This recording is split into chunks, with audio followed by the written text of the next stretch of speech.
What is the most annoying time that you have tried to convince someone you did something and their response was just yeah, sure you did? I sliced a Jenga block out from the tower with the hotel card key from about 15 feet away. The only people that believe me are the ones who got mad at me for interrupting their game. The drummer for Rusted Root lives near me and did a class for new drummers where you get to hand drum and he just kind of explains rhythm in a hippie way. So, it's a drum circle, basically. Anyway, I have a friend from college who's a big fan, and I mentioned that I got to take a few drum classes with him, and my friend just immediately blew it off with yeah right. It was really weird, because we're all over 30, we're not kids, lying about stuff. If he'd asked for any detail, I could have explained it further. He literally leaned to someone else in the group and said yeah, right. No hint at irony or subtlety. A few months later, another class was announced and I sent him an invitation to go with me. He just said he was busy. Should go and get a short video of yourself with the drummer saying wish you could have made it. Your friend would probably claim a photo was edited so a quick video would shut him down. In high school, some kids were talking about Liggers for some reason. I later found out the reason was Napoleon Dynamite. I never saw it. I'd seen one in person and said so. I think I said something nerdy about how Liggers are the world's biggest cats, bigger than lions or tigers. This kid gave me the world's douchebaggest smirk and said Liggers aren't real. This was before smartphones, so I was never able to prove him wrong. When I first saw Napoleon Dynamite I thought Liggers were just something made up for the movie until the really crappy little zoo in my town got one. If that zoo can get a liger I feel like it's probably not very hard to breed one at all and I can't believe I had never heard of a liger until that stupid movie. When I was a kid, my dad yelled at me for not picking up my stuff from the main area, but I had. Nothing I could say convinced him, and I got in trouble. A few days later, he pulled me aside and apologized, because he watched my toddler sister go in my room and walk out with a bunch of my toys and clothes, played with them in the living room and then wandered off, leaving a similar mess to the one my dad found a few days back. Your dad seems like a good dad. A lot of adults wouldn't apologize and own up to their mistake. Came home from a track meet when I was 16 and proudly told my parents my relay team broke the 4x miles school record. I was a mediocre runner most of my life, but that was the year I realized I was much better at mid distances than the longer ones I had been running. My parents' response was okay, sure you did. Nothing I said could convince them, but it became a family inside joke. 10 years later, my grandfather mails me an article he clipped out of the local paper stating the record had been beaten, and there was my name on the team who previously held it. I called my mom, said I told you I had a school record, and she responded with well, you don't have one anymore. I also want to state that my parents are lovely people and track was not something that was important to me. I realize they sound really mean-spirited. I wrote an essay for a project in biology on something or other, but got told it couldn't possibly be me that wrote it and it was probably copied. I explained myself and gave it back to the teacher, who pretty much said sure, whatever, and then never marked it. I have issues like this in uni. My writing is very technical and concise. My verbal communication can be really inarticulate and spacey. So it seems that someone else writes my papers. It's just that I've got a lot of social anxiety issues in my classroom and cannot communicate as well with these intimidating people as I can through my papers or school placement programs. I understand you. I took a picture of the moon through a telescope. It was in my camera roll, but my boss still didn't believe that I took the dang picture. I broke my hand when I was in high school during the end of the year, right before I had to do a music exam that involved me performing. I explained to the teacher that didn't like me, that obviously I couldn't perform because my hand was broken and it was in a cast. She didn't believe me. She thought I put the cast on myself to get out of doing the exam and made me get a doctor's note to prove it. Yes, this student obviously made their own hospital grade cast and put it on perfectly with one hand. They also faked x-rays and forged legal documents from the doctor. See? Saved my little sister from drowning in a family friend's pool. My parents were sitting up on their balcony, but went looking at the pool and missed the whole thing. Totally didn't believe me. I was so miffed. They can't believe you. They don't want to admit they almost let their daughter drown through negligence. It's incompatible with their opinions of themselves.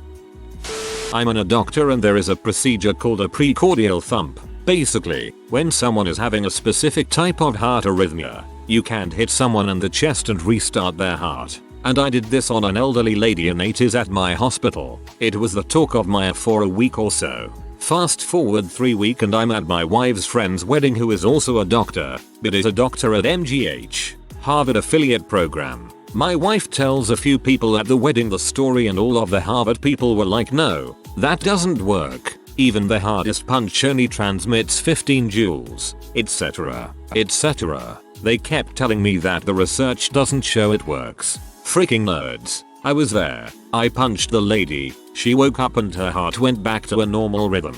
Maybe if they got out of the books and exercised they would have the scale mass to do a real precordial thump. TLDR. I punched an old lady back to life. Harvard nerds didn't believe me. Nurse. Frantically. Doctor. Do something. Doc. Sure you can.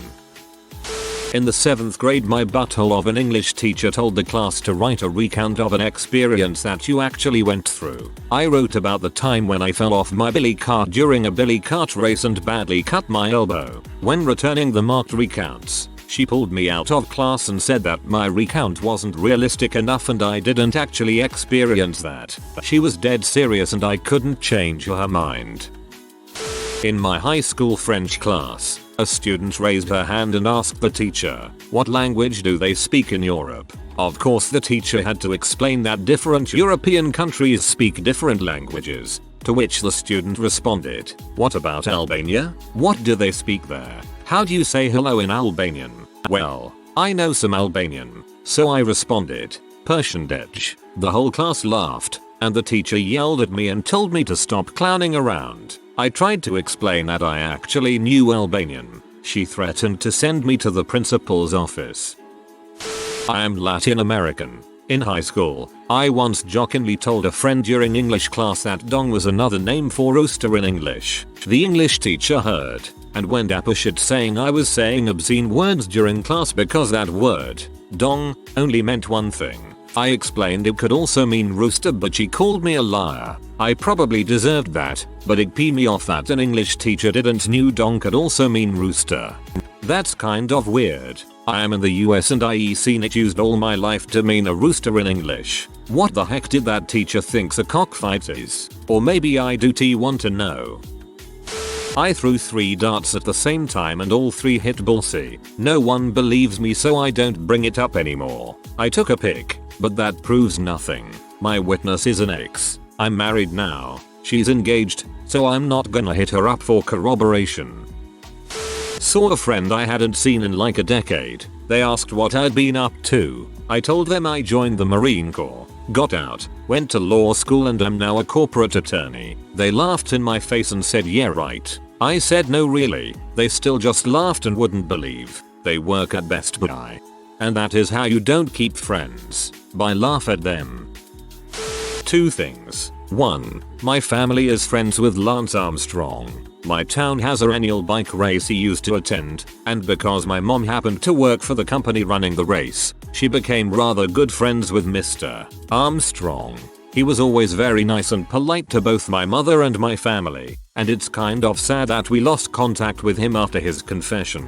I have pictures buried somewhere, but no one believes me. 2. My dad is second cousins with Roberto Clemente. He was related to him on his mother's side. Dad was half Puerto Rican, and Roberto used to play baseball in the backyard of my dad's childhood house a few times he went back to Puerto Rico to visit. When I was in the 4th grade, my class happened to be reading a story about Roberto and I mentioned, hey, that's my cousin. I kept insisting on it until my teacher sat me down and basically told me, you're a liar. You're not even Puerto Rican. So stop making up stories, frick you Mrs. Tate. I got a family tree to fricking prove it.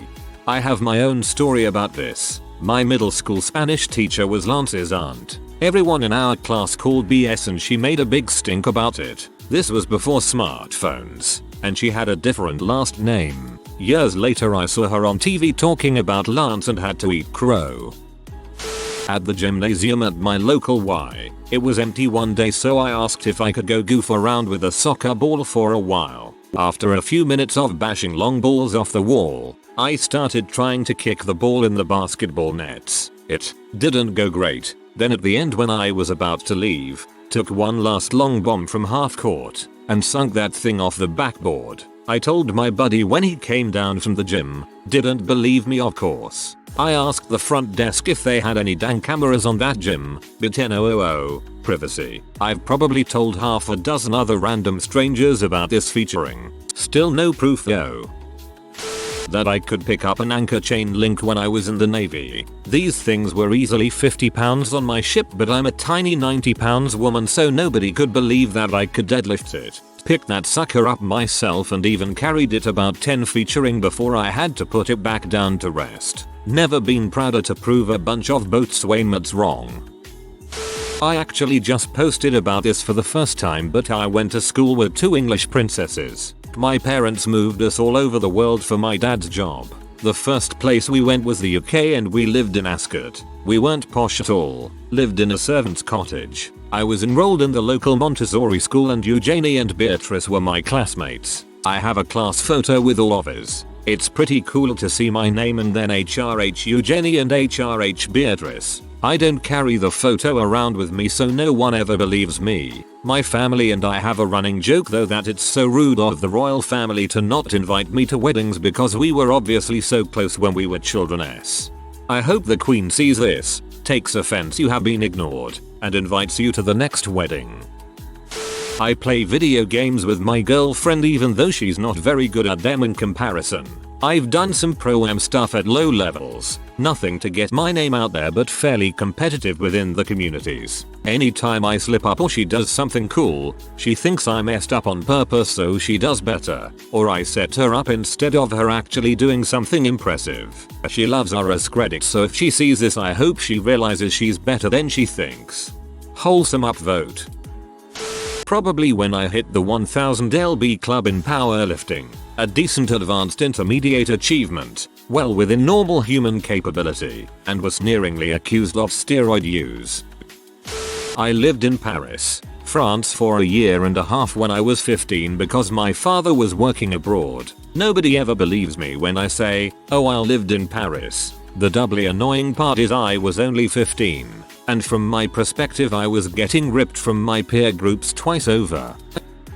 I stumbled down some stairs on bright and sunshiny high school morning and thought I'd sprained my foot. My first hour theater class was in the middle of slapstick and mime, so I asked the teacher to let me sit because of the fall. He didn't believe me but did allow me to stay seated. Next class period he asked me sarcastically if I was well enough to participate. I showed him the cast up to my knee and said I could manage some of it. I'd broken a couple bones in my foot. Turns out, he graded me well after that point because I wasn't full of crap.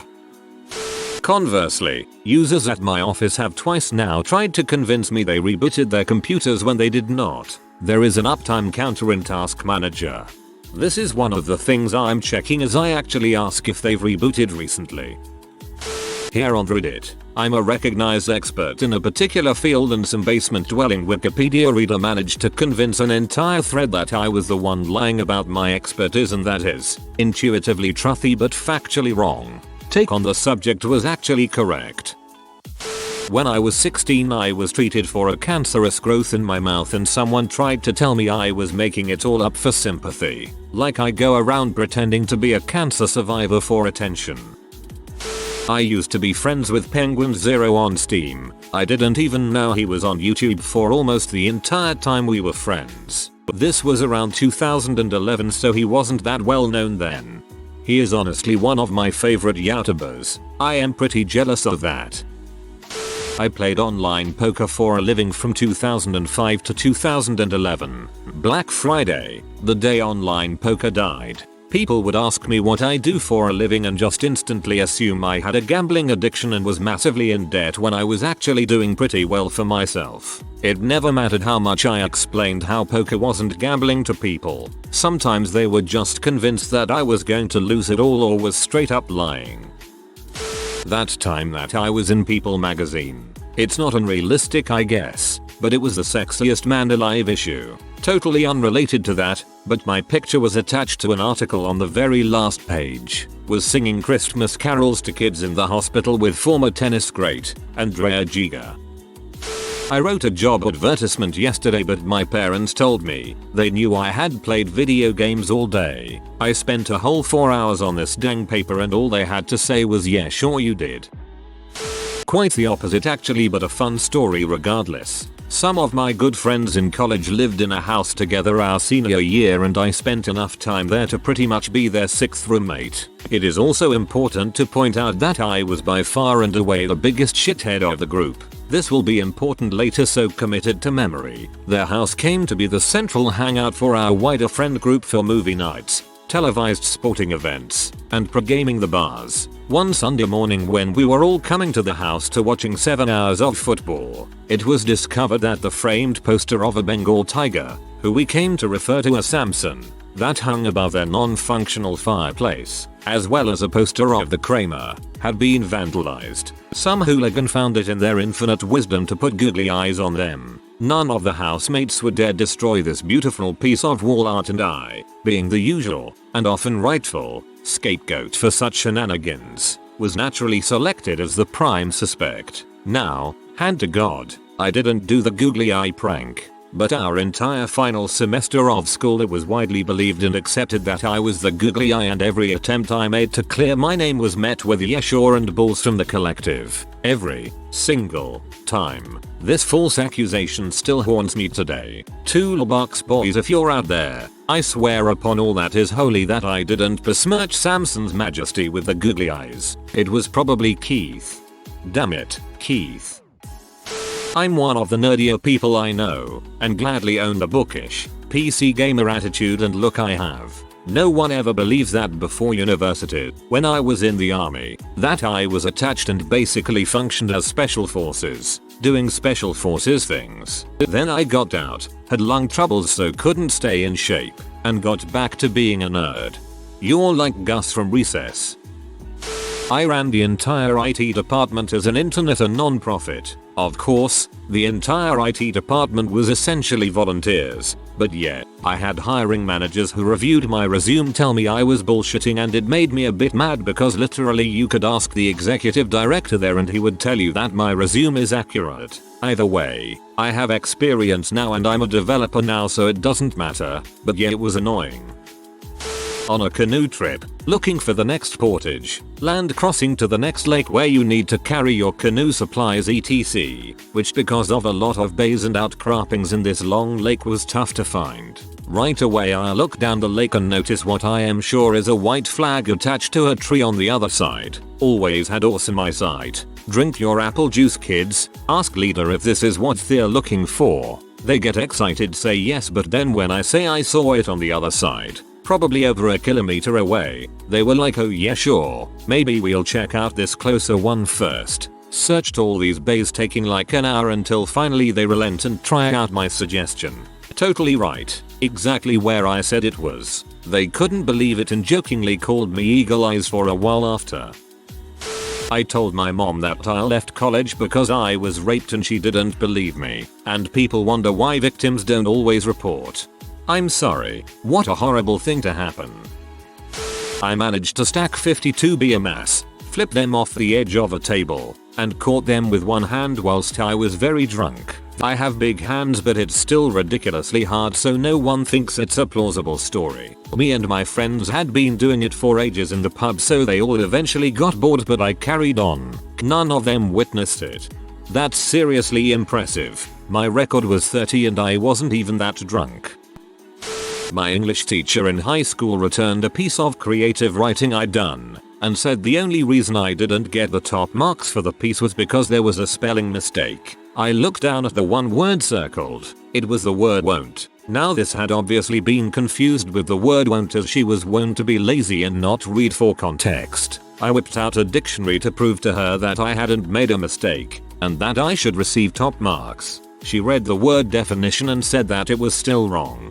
She told me to sign the mark acknowledgement form and hand back my writing so she could send it away for moderation. I walked straight out of class with it and went to the head of department. The head read it through a few times and couldn't find anything wrong with the piece. She crossed out the mark my teacher had given and gave me the full 100%. She also wrote my teacher an angry note about using the dictionary if she wasn't familiar with a word. TLDR. My English teacher was too lazy to use a dictionary, and that almost cost me a higher grade, even when I used the dictionary to prove my point.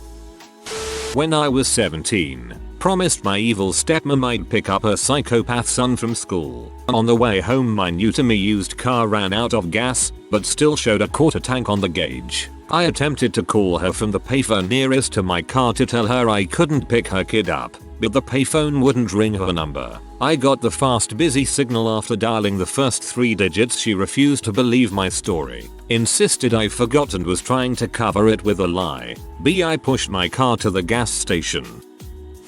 Got stranded for a day in NY when a flight delay made me miss my connecting flight. My boss called balls. I was P. I never lied to him. Your boss must have never flown through NY. Delays are normal there.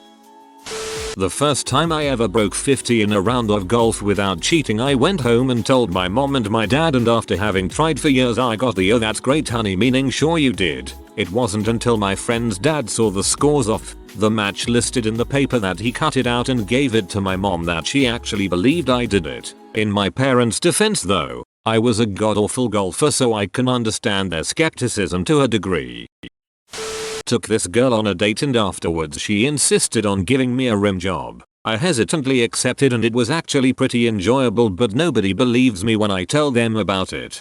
I wonder what a long-term relationship is like with someone who wants to give her on the first date. A close family friend passed away from the choking game when I was a kid. In high school, for some reason we were discussing the choking game in PE, and I decided to share with the class what happened and the effects the event had on the whole family and community he lived in. Got a lot of "yeah, sure that happened." Honestly, it was just really confusing, like I didn't see what made it so hard to believe. I am a private pilot, but I accidentally left my license at home when I went to college. Whenever it came up and I told someone, they'd be like, "Okay, let's see it," and I'd explain that I didn't have it, but I'd show them pictures of me flying and show them my shirt tail from my first solo as evidence that I at least did fly planes, which should make the fact that I have my private more believable, but nobody would believe me. Now, after I have my license with me, I've shown them, and they're just like, "Okay, whatever." Told my parents I said "P off" to the president of our country. To put it in context, I was in a bank at the ATM alone in the room. Suddenly a car drives up and here comes the president. He comes in and says "if Joe," which is the same as he would say "sup." Should have said "Dobadan, good day." I straight up said to him, "Don't you suck me, we didn't grow up together herding sheep." Also a saying in my country. Totally shut him down. May I also say that I really dislike the sucker and how he doesn't do crap for me or people like me. Happens all the time. I open up on Reddit about my childhood sexual assaults and torture. Because I cannot talk about it, I roll. It shakes me to the core and I can only vent about it behind an anonymous moniker. I talked about it quite a bit during the Kavanaugh drama because I know what it was like to open up about it and someone call you a liar to your face and threaten to beat you if you ever spoke up about it again. So, of course, I got an idiot in Reddit that sent me a PM saying I was full of crap. I just ignored the message. But still, why would I want to double down on this? It is hard enough talking about it the first time and this person clearly has their mind made up. I shot an acorn out of a lawnmower and it gashed my leg open so bad I have a scar. I told this story in AP English and my teacher, who had a PhD, Dr. Mills, kept telling me that was ridiculous and he didn't understand why I would make that up. He kept it as a running joke the whole year, calling me Acorn Boy. I was at my brother's mowing his yard and was trying to push the mower through an area of his yard covered in leaves and acorns, and felt searing pain in my leg, and saw something bouncing around beside my leg, and it was an acorn. My leg was cut really badly at the shin. I mean, I didn't see bone or anything, but noticed there's basically a sharp little pointy end on acorns. Had to be a 1 in a million shot. Frick you Dr. Mills, you're cool as heck but didn't know crap about my acorn woes. If you are new to the channel, you can subscribe. I publish new videos every day. Until then, check another video.